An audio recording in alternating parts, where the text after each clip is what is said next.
हरे कृष्णा। आशा है आप सभी लोग श्री कृष्ण और राधा रानी की कृपा से इस कोरोना महामारी के बीच में भी बिल्कुल स्वस्थ और प्रसन्न होंगे। आज हम सभी लोग एस्पिडोस्पर्मा के बारे में जानकारी प्राप्त करेंगे, जो होम्योपैथी की एक जानी मानी दवाई है और जिसका नाम आजकल सोशल मीडिया में बहुत ज़बरदस्त रूप से वायरल हो रहा है। तो आइए शुरू करते हैं।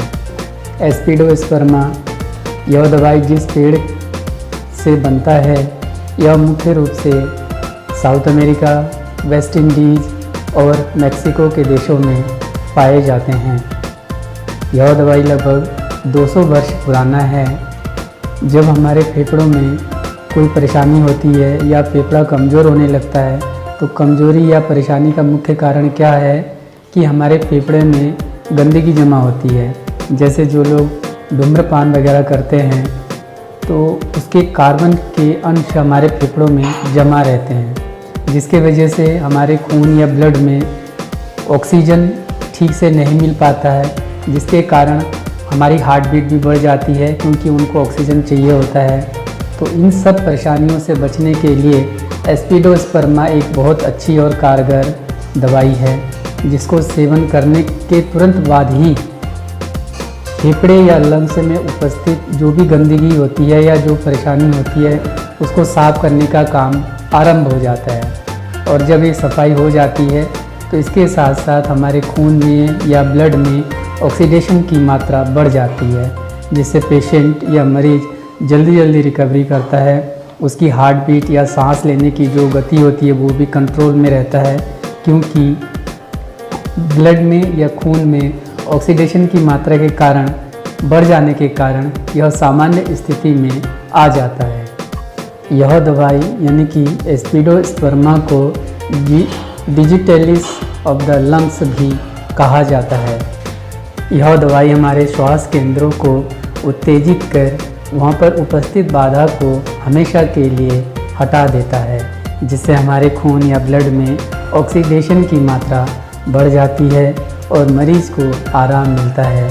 सांस लेने में, उसके फेफड़े में भी सुधार होता रहता है। दमे के मरीज़ को भी या पेशेंट को भी यह दवाई बहुत फ़ायदेमंद है, क्योंकि जब ये इस दवाई का प्रयोग करते हैं तो उनके श्वास केंद्रों को उत्तेजित कर उनके खून या ब्लड में ऑक्सीडेशन की मात्रा को बढ़ा देता है, जिससे ये आराम महसूस करते हैं। और यदि ऑक्सीजन सेचुरेशन का लेवल थोड़ा कम हो, तो इस दवाई के साथ होम्योपैथी की दूसरी दवाई है जो कार्बोवेज के नाम से आती है, उसको देकर भी इसे मेंटेन किया जा सकता है।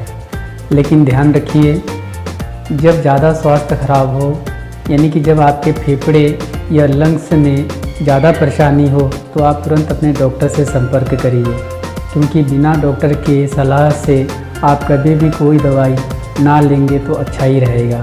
वैसे भी होम्योपैथी में किसी बीमारी के नाम से नहीं, बल्कि पेशेंट या मरीज़ के लक्षणों के आधार पर ही दवाई दी जाती है। इसका विशेष ध्यान रखिए, क्योंकि आप जो भी हो, जैसे भी हो, आप अपने परिवार के लिए बहुत अनमोल हो। इसीलिए जब भी आप दवाई लें इस महामारी के समय, तो तुरंत आप पहले डॉक्टर से संपर्क करने के पश्चात ही या उनके दिशा निर्देशन में ही दवाई यदि प्रयोग करेंगे, तो वो आपके लिए भी और आपके परिवार के लिए भी बहुत अच्छा रहेगा। और एक बात, जब आप किसी परेशानी में पड़ते हैं या कोई मुसीबत आप पर आती है, तो बहुत सारे लोग ऐसे ताक में रहते हैं या मौके की तलाश में रहते हैं कि उनसे फ़ायदा उठाने की सोचते हैं।